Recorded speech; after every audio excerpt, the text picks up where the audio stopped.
Hey YouTube, it's ICU, and today I wanted to talk about the new firmware that was just released from Apple. So I am actually talking about firmware 4.3.2. Now, again, it was released today, and I just wanted to tell you guys to not upgrade to it because especially if you unlock your phone or you want to unlock your iPhone, it will permanently update your baseband. And also, too, if you do update, obviously you will lose your jailbreak. But there is some good news. I will show you guys how to actually jailbreak 4.3.2. So I just wanted to show you guys iTunes and what it actually does when you try and plug in your iPhone, iPad, or iPod Touch. Alright, so here it is, and as you can see, it asks if I want to download and upgrade to iOS 4.3.2 for my iPhone. Now, normally in this situation, what you'd want to do is hit cancel, because you do not want to actually upgrade it, because again, it will permanently update your baseband, and also it will force you to lose your jailbreak. However, in this situation, I am actually going to download it and install it, and I will be right back, because I want to show you guys how to actually jailbreak. So again, I will download it and install it, and I will be right back. Alright, so I am back, and I am restored on iOS 4.3.2. So I'm actually going to show you guys really quick, and I'm going to go into my iPhone, and I'm just going to General and About, and now I'm just going to scroll down and show you guys that I am on 4.3.2.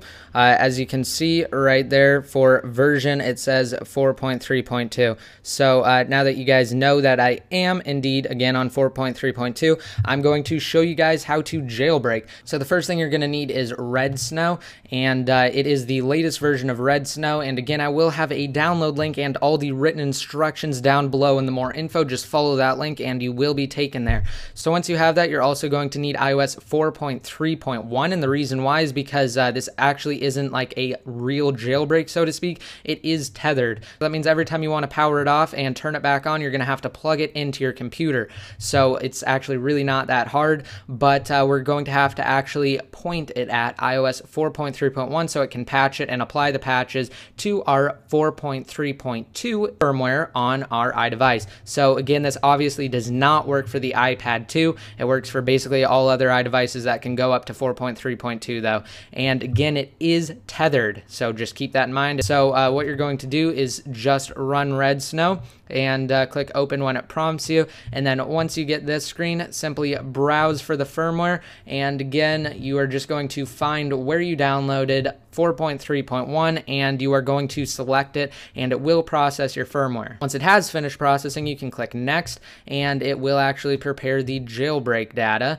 And once it has finished preparing the jailbreak data, then what you're going to do is simply check off install Cydia if it's not checked off by default, and then just hit next. Now it's actually telling you to make sure that you are both plugged in and powered off. So I am plugged in, but we're going to go ahead and do this step first. So we're going to enter DFU mode, and the way we do this is by holding down the home and power button for a total of 10 seconds. So again, you're going to hold both the home and power button down together for a total of 10 seconds. Once that 10 seconds is up, let go of the power button and continue holding the home button. Now you're going to want to hold the home button for roughly about 20 seconds. Now once that 20 seconds is up, what you can do is come back over here to Redsn0w and simply hit next, and it will bypass those steps because again, we already entered DFU mode on our iDevice. Now just a side note, DFU mode does not actually show anything. It is just a black screen. So I'm actually just going to show you guys my phone right here. The reason why it is tethered really quick is because Ionix untethered 4.3.1 exploit was actually patched. The exploit that it's running now is just the lime rain exploit, which is actually tethered, and they actually need another exploit to make it untethered, and those usually get patched fairly quickly considering most of them are userland exploits. So it's just running through the lime rain exploit right now. Alright, so now it is just finishing up here, and it is moving the applications. I'm just going to go ahead and cut to when it's actually done with this process. And now it's rebooting, so I'm just going to go ahead and cut to where it's actually done. Alright, so here we go, and I'm just going to swipe over here, and I'm going to show you guys that I do have Cydia. However, Cydia is white, and it will not load up, so I'm going to show you guys what will happen if I try and open it. So I'm just going to try and open it, and it just instantly closes. So that's all it does. What you're gonna have to do is just follow the same process basically. I'll just walk you guys through it, and it won't take long at all. You're just going to have to open up Redsn0w again, and then you're going to have to browse for that 4.3.1 firmware, and it's just gonna have to go through the same process of preparing the jailbreak data.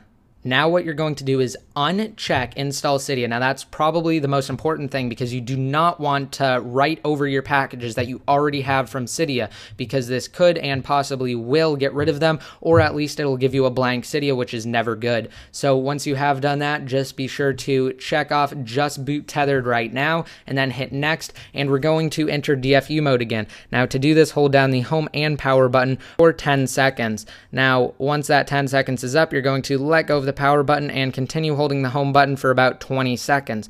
Now again, once that 20 seconds is up, it is alright to click next, and then it should just bypass that instruction screen, and now it is just booting tethered. Now booting tethered doesn't actually take long at all. It just basically does that, and now it is rebooting, and that's all there is to it. Now just a side note, if you do not see this pwned pineapple logo there, that means that you're going to have to plug it into the computer, and you're going to have to run just boot tethered right now, because again, you will not actually be able to boot in and use all of your jailbreak items. So I'm just going to go ahead and skip to when it has actually finished rebooting.